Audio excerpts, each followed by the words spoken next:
గల్లీకెంచి ఢిల్లీ దాకా, నీళ్ల నుంచి నిధుల దాకా, కూరగాయల నుంచి సమోసాల దాకా చాలా వార్తలే ఉన్నాయబ్బా. మీరు హెడ్లైన్ చూసుడే ఆల్చం.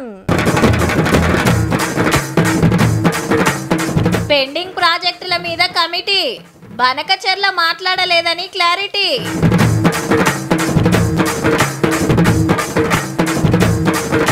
ఈ ముగ్గురు ఆస్తులే 450 కోట్లు కాళేశ్వరంలో కమాయించిండ్రు సార్లు.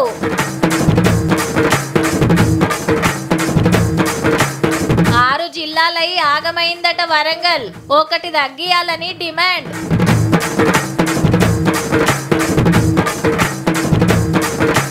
కూరగాయలు మస్తు పిరం, ఆనలు వడకనే ఇంతగానం. తెలంగాణ ఆంధ్ర ముఖ్యమంత్రుల మీటింగ్ అంటే అప్పట్లో ప్రగతి భవన్లనే. పక్క రాష్ట్రంకి వెళ్ళి చుట్టాలు రాగానే జోరుగా ఎదుర్కొని లోపటికి దొలకపోయి విందు భోజనాలు చేపించినాక గప్పుడు కూసునేది. ఏమున్నా ఇద్దరు సీఎంలే, నడిమిట్లా ఓ పెద్ద మనిషి ఉంటేనే కదా మంచేదో చెడేదో చెప్పేది. గట్లనే పంచాయతీ ఉంటే తష్వ చేసేది.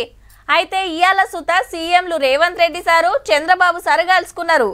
కానీ హైదరాబాద్లనో అమరావతిలోనో కాదు, ఢిల్లీలా కృష్ణా గోదావరి నీళ్ల వాటాలు తేల్చుకునే కార్యం. మరి అది కూడా ఓ సెంటర్ గవర్నమెంట్ పెద్ద మనిషి ముంగట.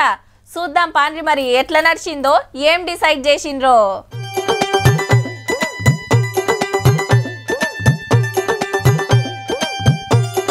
ఇద్దరు ముఖ్యమంత్రుల సన్మానాలు సత్కారాలు అయినాక చెరో బాజు కూకుంటే నడిమిట్ల సెంటర్ నీళ్ల మంత్రి పాటిల్ సారు, రెండు రాష్ట్రాల ప్రాజెక్టుల మంత్రులు, పెద్ద ఆఫీసర్లు, ఇంజనీర్లు అంతా వచ్చిండ్రు. బనకచెర్ల ప్రాజెక్టు మీదనే చర్చ చేయాలని సీఎం చంద్రన్న అనుకొస్తే లేలే మాకు నడవదని 13 ముచ్చట్లు ముంగట పెట్టిర్రు మనోళ్ళు. పాలమూరు, రంగారెడ్డి, డిండి, సమ్మక్క సాగర్ ప్రాజెక్టులకు ఎమ్మటే పర్మిషన్ ఇయ్యాలి, తుమ్మడిహెట్టి కాడ బ్యారేజ్ కట్టేటట్టు మహారాష్ట్ర సర్కార్ నొప్పియాలి. శ్రీశైలం బేసిన్ నుంచి ఏరే జాగాలకు నీళ్లు మలుపుకోవద్దు, డ్యామ్ సేఫ్టీ కోసం రిపేర్ చేయాలి, రాయలసీమ లిఫ్ట్ ఇరిగేషన్ మీద ఎన్జిటి ఆర్డర్ అమల్లో పెట్టాలని ముఖ్యమైన డిమాండ్లు. బనకచెర్ల ఒప్పుకునే ముచ్చటే లేదు. కావాలంటే పోలవరం లెక్కనే ఇచ్చెంపల్లి ప్రాజెక్టు సెంటర్ వాళ్ళు పైసలు ఇచ్చి ఆడికెళ్లి గోదావరి నీళ్లు కావేర్లు కలపటానికి ఓకే అని ఒక ప్రతిపాదన ఇచ్చిరట. దగ్గర గంటన్నర నడిచింది మీటింగు. వాళ్ళు బనకచెర్ల గోదావరి బనకచెర్ల వాళ్ళు కడతామని అడిగితే కదా మేము ఆపమని చెప్పడానికి. ఎజెండాలో వాళ్ళు కడతామన్న ప్రతిపాదననే చర్చకు రానప్పుడు ఆపమనే చర్చనే రాదు. కృష్ణా గోదావరి నల్ల మీకెళ్ళి ప్రాజెక్టులు కట్టాలనుకున్న కొత్త ప్రాజెక్టులు ఉన్న సమస్యల మీద ఒక కమిటీ వేయాలని డిసైడ్ చేసిండ్రు. రెండు రాష్ట్రాల ఆఫీసర్లు, ఇంజనీర్లు కూకున్న తశ్వగాకు టేకప్పుడు సీఎంలు మళ్ళా మీటింగ్ పెట్టుకుంటారట. వాళ్ళు ఆల్రెడీ కడుతున్న ప్రాజెక్టుల మీద అభ్యంతరాలు కానీ వాటన్నిటిని కూడా 30 రోజుల్లో మన తరఫున ఉండే అధికారులు, అదేవిధంగా ఇంజనీర్ల కమిటీ ఇష్యూస్ అన్నిటిని కూడా గుర్తించి వాటన్నిటిని కూడా చర్చకు తీసుకొస్తుంది. ఏ ప్రాజెక్ట్కి వెళ్ళి ఎవరెంత నీళ్ళు తీసుకునేది తెలిసే టెక్నాలజీ మీటర్లు పెట్టబోతున్నారు, లెక్క పక్కా ఉండేటట్టు. ఆంధ్రప్రదేశ్ ఎన్ని నీళ్లను వినియోగిస్తుంది, తెలంగాణ ఎన్ని నీళ్లను వినియోగిస్తుందో గుర్తించడానికి టెలిమెట్రీ పెట్టాలని ఒక సమస్యకు పరిష్కారం చూపించడం శాశ్వతంగా. ఇది శ్రీశైలం డ్యామ్ వెంటనే మరమ్మతులు, రిహాబిలిటేషన్ మెజర్స్ అన్ని తీసుకోవాలని సరే ఆంధ్రప్రదేశ్ ప్రభుత్వానికి భారత ప్రభుత్వం మరి చెప్పడం జరిగింది. హైదరాబాద్ లో గోదావరి ఆఫీసు, ఆంధ్రాలో కృష్ణానది ఆఫీసు పెడతారట పాత అగ్రిమెంట్ల ప్రకారము. 10 ఏళ్లకెళ్ళి పెండింగ్లు ఉన్నాయి, ఎన్నో మాట్లాడుకున్నాము, అన్నిటికీ తువ్వ సాఫ్ చేస్తున్నాము అన్నాడు రేవంత్ రెడ్డి సారు. ఇది ఎట్లయినా చెడిపోతే బాగుండు, వీళ్ళు కలుసుకోకుంటే బాగుండు, వీళ్ళు కొట్టుకుంటే బాగుండు, దాంతో మేము రాజకీయంగా బతికొస్తామని ఆ పక్కన కొందరు ఈ పక్కన కొందరు ఎదురు చూస్తున్నారు. వాళ్ళని ఏం చేస్తాం, జాలి పడతాం. ఇయాల్టి మీటింగ్ మంచిగా జరిగింది, మాకు కూడా ఆనందమే అనుకొచ్చిండు ఆంధ్ర నీళ్ల మంత్రి రామానాయుడు సారు.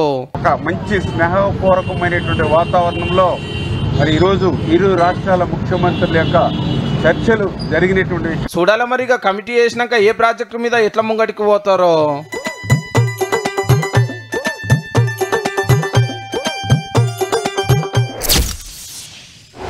గోడపల్క టీవీ కంచెల్లి phone, fridge, washing machine, bike, car ఇట్లా ఏది కొనాలన్నా ఈఎంఐలనే. నెలకిస్తీలు పెట్టుకొని జీతం రాగానే ఇంత కట్టేసుకుంటూ వస్తారు. జరంత ఎక్కువ జీతం ఎత్తేటోళ్ళు అయితే మోతాదో ఇల్లు కొని బ్యాంకు లోన్ తీసుకొని పక్కా కిస్తీలు కట్టుకోవాల్సిందే. లేకుంటే సంపాదించి కొనుడు మన సొంటోళ్ళతో ఏమవుతుంది. కానీ కొందరు ఉంటారబ్బా, ఇండ్లు, భూములు, ప్లాట్లు ఏది నచ్చితే అది ఉత్తగానే కొనేస్తారు. పోనీ అంత జీతం వస్తుందా అంటే అది లేదు. మరి ఎట్లా అంటే ఇగో గిట్లుండొచ్చురు. 1,00,000 కోట్ల కాళేశ్వరం ఏ భూములకు నీళ్లు ఇస్తున్నదో గానీ ఇంజనీర్ల ఇండ్లలోనైతే పైసల పంట వండుతున్నది పో. మురళీధర్రావు సార్ ఇంట్లో నిన్న పొద్దుందాకా ఏసీ బోల్ చెకింగ్ చేస్తే చక్కెర వచ్చినంత ఆస్తి బయటపడ్డది. మళ్ళా సిటీల అద్దాల బంగ్లాలు, విల్లాలు, ప్లాట్లు, భూమి జాగలు, అపార్ట్మెంట్లు, మడిగలు, బంగారం, బొచ్చెడ ఆస్తే. మోకిలాల 6,500 గజాల ప్లాట్ అంటే అదే కోట్ల రూపాయలు. కోదాడలకి బంగ్లా సారదైతే ప్రాజెక్టు శాఖకే కిరాయికిచ్చుకున్నాడు. జైరాబాద్ లో ఎండ పలకలతోటి కరెంటు తీసే ప్రాజెక్టు, వరంగల్ అపార్ట్మెంట్ 11 ఎకరాల వ్యవసాయం భూమి, కరీంనగర్ అపార్ట్మెంట్లు, 4 కాల్ రూమ్ ట్యాన్లు, 1 బెంచ్ కారు. అందాజా లెక్క కడితేనే 150 కోట్లకు మీద ఆస్తి అందే వెళ్ళిందట. మురళీధర్రావు సార్కు వచ్చే జీతానికి కూడేసిన ఆస్తికి మేడిగడ్డకు తుమ్మడి ఎట్టుకున్నంత ఫరక్ ఉందట. మరి గింతగనం ఎట్లా కమాయించినని ఎమ్మటే అరెస్ట్ చేస్తే 14 రోజులు జైలుకు పోయిండు. సార్ ఎన్నడో రిటైర్ అయినా మంచి పనివంతుడని ఈ సార్ తోటే కాళేశ్వరం కట్టించుకున్నాడు పాత సీఎం సారు. ఇదే ప్రాజెక్ట్ లో పనిచేసిన ఇంజనీర్లు నూనె శ్రీధర్ సార్ ఇంట్లో దేవులాడితే 200 కోట్లు, హరిరామ్ సార్ ఇంట్లో 300 కోట్ల ఆస్తులు దొరికే. దానికి మించిన ఆస్తుల కేసులో ఇద్దరు ముందే అరెస్ట్ అయ్యిండ్రు. పోనీ ప్రాజెక్ట్ అన్న సక్క ఉన్నదా అంటే మేడిగడ్డ పిల్లలు రుగొంగే, అన్నారంలో బుంగల్ పడే, సుందిల్ల డేంజర్ ఉండే. మొత్తం గేట్లు ఎత్తి పెడితే నీళ్లు సముద్రం పాలు కావట్టే. కాదు కక్కాసమాన్ ఎత్తిపోస్తే ఈ 3 బ్యారేజీలు కొట్టుకుపోయే డేంజర్ ఉన్నదని ఎన్డీఏసీ రిపోర్ట్ ఇచ్చిందట. కానీ ఇంత చక్కటి ప్రాజెక్ట్ లో ఇంజనీర్లే ఇంత కమాయించారంటే ఇక కాంట్రాక్టర్ ఎంత గుమ్మిండో వెనకాలన్నోళ్ళు ఎంత గుంజిండ్రో పో. చిన్న 3 అధికారులను తీసుకుంటేనే 1000 కోట్లు ఈరోజు మనకు కనిపిస్తే ఎంత విధ్వంసం జరిగిందో, ఎంత తెలంగాణ ఆస్తుల్ని వీళ్ళు కొల్లగొట్టిరో మనకు అర్థమవుతా ఉంది. ఇంకా ఎవరైతే పెద్ద చేపలు ఉన్నాయో ఎవరిని కూడా వదిలిపెట్టద్దని. తెలంగాణ రాగానే ఫస్ట్ జరిగిన పని ఏందంటే రప్ప జిల్లాలు పుట్టించుడు. ఓ లెక్క లేదు, పత్రం లేదు, మ్యాప్ ముంగటేసుకొని నచ్చినట్టు వంచేసిండ్రు. ఎవ్వలతో మాట్లాడలే, ఎవ్వల సలహా అడగలే అని ఎంతో లొల్లయింది. 10 జిల్లాలు 31 చేసి ఏహే అవి సుతా సాలే అని ఇంకో 2 తయారు చేసిండ్రు. ఇప్పుడు గీ ముచ్చట దేనికంటే వరంగల్ జిల్లా జంగు పుట్టినట్టే కొడుతుందిల్లా. కొత్త జిల్లా కోసం కాదు, ఉన్నాయి తీసేయాలని. పాత వరంగల్ జిల్లాను అప్పట్లో మాత్రం 6 ముక్కలు చేసిర్రు. వరంగల్, హన్మకొండ, జనగాం, ములుగు, మహిబాద్, భూపాలపల్లి. అప్పటికాంచి వరంగల్ లాంటి ఇల్వ లేకుండా అయింది. లీడర్లు తలో దిక్కైండ్రు. డెవలప్మెంట్ లేనే లేదని డిమాండ్ చేస్తాళ్ళు. కనీసం హన్మకొండ, వరంగల్ జిల్లాలను రెండింటినైనా కలపాలని మేము మొదటి నుంచి పౌర సంఘాల నుంచి విజ్ఞప్తి చేస్తున్నాం. అగనట వరంగల్, హన్మకొండ అమడాల సిటీలు, హైదరాబాద్, సికింద్రాబాద్ లెక్క. అవి 2 జిల్లాలు అయ్యే వరకు ఒకటే సిటీలు, 2 కలెక్టర్లు, 2 ఎస్పీలు, 2 జిల్లాల ఆఫీసులు ఉన్నాయి. ఏర్పోసినందుకు ఫాయిదా లేదు. మా పతార తగ్గింది. 2 జిల్లాలను ఒక్కటి చేసి దానికి వరంగల్ జిల్లా అని పేరు పెట్టాలనేది ఉద్యమకారులు, మేధావులు, ప్రొఫెసర్ల డిమాండ్. ఇవాళ రాజకీయ చైతన్యం కోల్పోయినాం. అభివృద్ధి యొక్క మార్గాలన్నీ చిన్నాభిన్నమైపోయినాయి. ఆఖరికి ఇవాళ నాదన నాకి రాజన దేవుడా అన్నట్టుగా. అప్పట్లో వరంగల్ జిల్లా అంటే 1000 స్తంభాల గుడి, భద్రకాళి, రామప్ప, మేడారం, లక్నవరం, ఐలోని మల్లన్న, కొరువి వీరభద్రస్వామి, పాండవుల గుట్ట, కోటలు, అడవులు, చూడాల్సిన జాగాలు ఎన్నో ఉంటుండే. తెలంగాణ రాగానే 6 జిల్లాలయ్యే వరకు అటోటి ఇటోటి పోయినాయి. రాజకీయంగా సుత మస్తు మారుడుతోటి వరంగల్ అంటే బలం లేకుండా అయిందట. అట్లని మళ్ళా అన్ని కలుపుడయ్యే పని కాదు కాబట్టి వరంగల్, హన్మకొండలను ఒక్క జిల్లా అన్న చేయురని గవర్నమెంట్ ను కోరుతాండ్రు అన్నట్టు.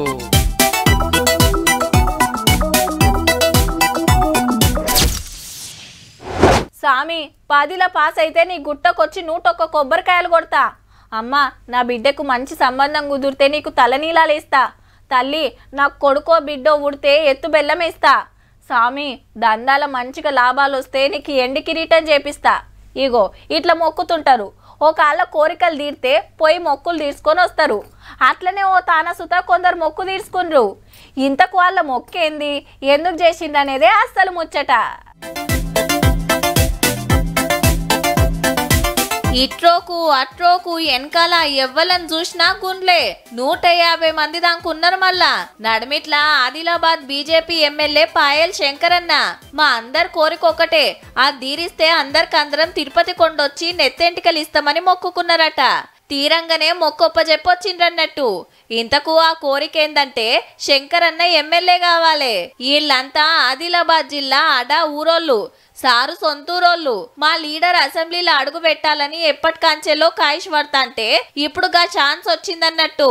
బస్సులు కట్టుకొని తిరుపతిలో గుండ్లు చేపించుకొని సీదా హైదరాబాద్ వచ్చి శంకరన్నను కలిసిండ్రు. వాళ్ళ కుటుంబంలో మంచి జరిగితే ఏ రకంగా ఆనందిస్తారో అంతకన్నా గొప్పగా ఆనందంతో వాళ్ళు వెళ్ళి అక్కడ వెంకటేశ్వర స్వామికి మొక్కు తీర్చుకోవడం నాకు చాలా సంతోషాన్ని ఇచ్చింది. 10 మందో 20 మందో ఉంటే ఏమో అనుకోవచ్చు, 150 మంది మొక్కి అందరిని ఎత్తెంటికలు ఇచ్చిండ్రంటే అన్న మీద పెద్ద పాయరమే ఉన్నట్టుంది. నా అనుకున్నోళ్లను నువ్వు సుతవో కంట కనిపెట్టే శంకరన్న.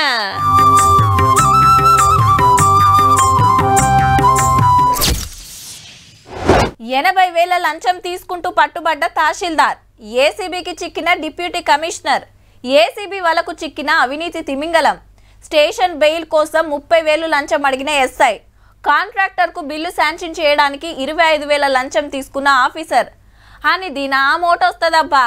ఇయాల సుత ఒక ఆయన దొరికిండు, 50,000 తీసుకొని బుక్ అయిండు. ఏసీబీ వాళ్ళు వస్తారు, పట్టుకపోతారు. మరి అటెనక ఏమైతుందో తెలుసునా? ఏహే ఏమైతుంది పోయా, దొరికితే దొరుకుతాము. ఏమన్నా కొలువు పోయేది ఉందా? జిందగీ అంతా జైలు ఉండేది ఉన్నదా? అత్తగారింటికి పోయినట్టు అట్లా పోతాము ఇట్లా వస్తామన్నట్టు తయారైంది జమానా. అగో గందుకే ఏసీబీకి దొరికిన వాళ్ళకు ఎంబటే పోస్టింగ్ ఇయ్యద్దు, ప్రమోషన్ ఇయ్యద్దని ముఖ్యమంత్రి గారికి ఉత్తరం రాసింది మంచి ఏలువాడి కోరుకునే ఫోరం ఫర్ గుడ్ గవర్నెన్స్ సంఘము. బాజాబ్తా లంచం తీసుకున్న వాళ్ళకి 165 మంది అల్కగా బయట పడుతురాట. మరి ముంగట నోట్ల కట్టలు గులాబీ బాటలతోటి బుక్ అయినా బేఫిగర్ ఉంటురాట. గా దినాన జడ్జి గారి కాడికి దొరకపోతే 14 రోజులు జైలుకు పంపిస్తాడు. ఈ లోపల సెక్షన్లతోటి చెడుగుడు ఆడుకునే తోపు లాయర్ ను పెట్టుకుంటే కథంతా ఆయన్నే నడిపిస్తాడట. అయితే ఒక 6 నెలలు సస్పెండ్ అవుతారు, సగం జీతం వస్తుంది, మంచి రోజు చూసుకొని మళ్ళా డ్యూటీకి ఎక్కుతారు. అంతేగాని పెద్ద ఫరక్ పడేది ఏం లేకుంటుంది. ఫలానా ఆఫీసర్ లంచం తీసుకున్నాను కేసు రుజువై జైలు శిక్ష పడ్డోళ్ళు ఒక్కలంటే ఒక్కరు కూడా లేరట. ఎవరిని ఒకరిని పట్టుకుంటారు, పైరవి వేస్తారు, జట్న బయట పడతారు. ఇంత బాజాబ్తా బుక్ అయినా సాక్ష్యాలు కరెక్ట్ గా లేవని ఇచ్చిపెడుతున్నారంటే చూడండిగా. ఇంట్లో పునుకులాడితే అంతా దొరికింది, ఆస్తి అంతా బయట పడ్డది, భూమి జాగ గింత ఎట్లా అయింది, లాకలు రంతుందని అప్పటి మందని చెప్పుకున్నాడు తప్పితే ఏకైనా పైసా వెనకొస్తలేదు. మరి కథ గిట్లున్నది కాబట్టి ఉత్తమ ఆఫీసర్లు కుమ్ముడు గుమ్ముతున్నారు. ఇంకా నయం మమ్మల్ని ఉత్త పుణ్యానికి అరెస్ట్ చేసి బద్నాం చేసిరని ఏసీబీ మీదనే ఉల్టా కేసులు పెడతలేరు.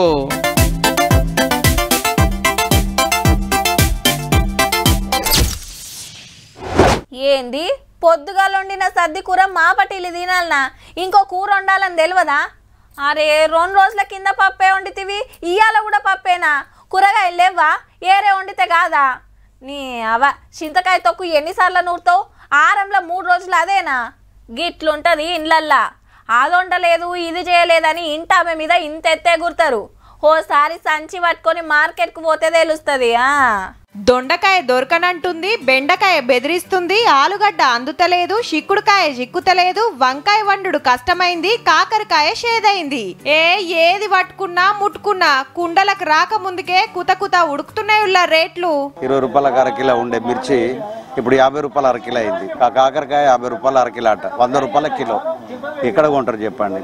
ఏది ముట్టుకున్నా గానీ 100 రూపాయల పైన ఉన్నాయి. చాలా రేట్లు పెరిగినాయి, చాలా ఇబ్బంది అవుతుంది. 500 రూపాయలకి వస్తే 4 కిలో వస్తలు, కిలో 100 రూపాయలు అయినాయి. అప్పుడు 500 వస్తే 10 కిలో వచ్చేది, ఇప్పుడు 500 రూపాయలకి వస్తే 4 కిలో వస్తలు. గింతగనం పిటాన పిరమైతే ఇగేం కొంటారు ఏం తింటారు? కిలో కొనే కాడ అర్ధ కిలో కొనే కాడ పావు కిలో జోకియాల్సిందే.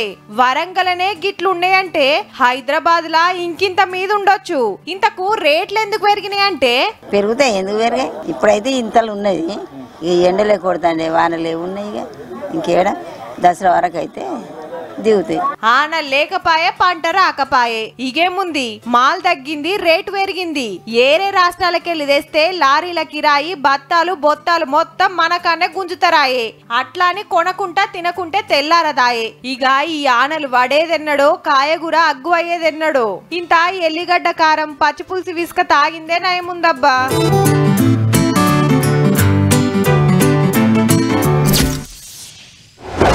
చెప్పుండ్రుల్లా మీ దాంట్లో ఎవరెవరు మోసపోతారు అనగానే నేను అని ఎగబడుతున్నట్టే ఉన్నారు పబ్లిక్. నేను ఫస్ట్ వచ్చిన నన్నే మోసం చేయాలని ఒకళ్ళు, లేలే ఫస్ట్ ఫోన్ వచ్చింది నాకు కాబట్టి నన్నే మోదాలు ముంచాలని ఇంకొకళ్ళు. మీరంతా బచ్చగాళ్ళు, నేను సీనియర్ను కాబట్టి నాకే మోదాలు గుండు కొట్టాలని ఓ పెద్ద ఆయన. ఇగో అచ్చం ఇట్లనే పోటీలు పడుతున్నారు మోసపోతానికి. వాళ్ళు ఏం చేస్తారు, ఎదుటోళ్ళు వాళ్ళ టాలెంట్తోని అట్లా బోర్లేస్తున్నారు. ఇక ముచ్చటేందంటే లోన్ ఇస్తాం మీదికెళ్ళి జాబ్ ఇస్తామంటే ఆశ కురికి ఆగమైనోళ్ళు వీళ్ళంతా. ఉండేది ఆదిలాబాద్ లో ఒకడు ఫైనాన్స్ దుకాణం తెరిచి లోన్లు తీసుకొని తక్కువ మెత్తి పడుతుంది, మళ్ళీ మా దాంట్లోనే మంచి మంచి కొలువులు ఉన్నాయి చేసుకోరని ఆఫర్ ఇచ్చిండట. పరీక్ష లేకుండా ఇంటర్వ్యూ లేకుండా ఉత్తగానే అవుతుందా మరి? కొందరు 10 ఇచ్చిండ్రు, కొందరు 20 ఇచ్చిండ్రు, కొందరు 50 ఇచ్చిండ్రు. మీకు సాలరీతో పాటు మీకు 5,15,000 మీకు లోన్ ఇస్తామని అన్నారు. అయితే దానికి వడ్డీ కూడా తీసుకోం మీకు. అబ్బా అటు జాబు ఇటు లోను మంచి జీతము, ఇంతకంటే ఇంకేం కావాలి? 10,000 కంచెలి 50,000 దాకా ఇవాళ తాకత్ను బట్టి వాళ్ళు చదివించుకున్నారు. అట్లా ఏం తక్కువ 500 మంది. ఏమాయ సారు ఇంకెప్పుడు లోన్ ఇస్తావు, ఇంకెప్పుడు కొలువులు ఇస్తావు అని ఎన్ని మాట్లాడినా రేపు మాపు అనుకుంటా జరిపి ఆఖరికి బిచానా ఎత్తేసిండు. అన్న ఎవరికి కాల్ చేసినా రెస్పాన్స్ లేదు, స్విచ్ ఆఫ్ వస్తుంది. నమ్మిచ్చి మోసం చేసిర్రు. ఇక మీరే న్యాయం చేయాలని లబ్బ మొత్తుకుంటా ఎస్పీ ఆఫీస్కి వచ్చిండ్రు. చదువుకున్న వాళ్ళు 4 ముచ్చట్లు తెలిసిన వాళ్ళు కానీ ఎవరినో గంతాలకి ఎట్లా నమ్మిండ్రే? వాళ్ళే లోన్లు ఇస్తామని మీ కాడ పైసలు అడిగినప్పుడన్నా జరంత డౌట్ రాలేదా? మనం ఇట్లా లాపరవతో ఉన్నాం కాబట్టి ముంచెటోడు రోజుకోవాడు ఊరుతున్నాడు పో.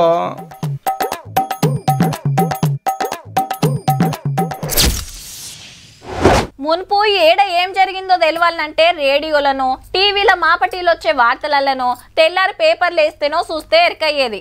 కానీ ఇప్పుడు టెక్నాలజీ పెరిగి అందరి చేతిలో స్మార్ట్ ఫోన్లేనాయే. ఏదన్నా అట్లా అవ్వుడే ఆల్చం ఇట్లా మన ఫోన్లకు వస్తూనే ఉంటుంది ముచ్చటంతా. పలానా కాడ అట్లా అయింది ఇట్లా అయింది అని. న్యూస్ ఛానళ్ళు పేపర్లలో పనిచేసే విలేకరణలకు తెలియని ముచ్చట్లు సుతా సోషల్ మీడియా తోపులకు ఎరకైతాయి. అదెట్లనో మరి. ఇక ఇప్పుడు ఇంకోటి చక్కర్లు కొట్టించిండ్రు పుణ్యాత్ములు. సోషల్ మీడియా ఉద్దర సిపాయిల కొత్త వంటకం ఏందంటే సమోసాలు, జిలేబీలు, పకోడీ, వడాపావ్, ఎండ్ల నూనె ఎంతుంది, చక్కెర ఎంత కలిపినరో చెప్పే డిజిటల్ బోర్డులు పెట్టాల్సిందే, లేకుంటే సెంటరోలు ఊకోరు. ఇదెక్కడి కథరో మా దుకాణానికి పేరే దిక్కులేదంటే లైట్లతోని డిజిటల్ బోర్డు పెట్టాలనా, డిజిటల్ బోర్డు అని కొందరు. రోడ్డు మీద దందా చేసుకునేటోన్ని నా తలకాయకి పెట్టుకోవాలనా బోర్డు అని ఇంకా కొందరు గుస్సాయితుండ్రు. కాదా మరి ఆయనతో ఈ ముచ్చట సెంటరోల దాకా పోతే చల్ గా రూల్ మేమెందుకు తెచ్చినాం అంతా గలత్ ముచ్చట అని సోషల్ మీడియా వంటకాల మీద గరమైతుండ్రుల్లా. అయితే సర్కార్ ఆఫీసులు, ఈ స్కూళ్ళు, కాలేజీలల్లా క్యాంటీన్లు ఉంటాయి కదా, ఏ తిండిలో ఎంత నూనె చక్కెర ఉందో డిజిటల్ బోర్డు పెడితే తినేటోళ్లకు తెలుస్తుందని ఆర్డర్ వేసిండ్రట. కానీ అది అందరికన్నట్టు మనోళ్ళు పుకారు పుట్టించి పరేషాన్ల పడేసిండ్రన్నట్టు. మొన్న చూడలే బైకులకు సుతా టోల్ టికెట్ కొడతారనే వార్త చక్కెరలు కొట్టిస్తే అదో పెద్ద రచ్చాయే. ఫోన్ పే, గూగుల్ పే చేస్తే ఛార్జీ గుంజుతారట అని అదోటి మోపు చేసిరి. ఇప్పుడు సమోసాలు, జిలేబీల మీద మీ లైకుల కోసం, షేర్ల కోసం మందిని ఎందుకు పరిశాన్ చేస్తారయ్యా? ఎవడేది రాస్తే అదే నిజం అనుకొని మీరిగిన ఆగమాగం కాకుండా జరా. కాకుంటే నూనె, చక్కెర తక్కువ తింటే పెయికి మంచిదే మరి చూసుకోండి.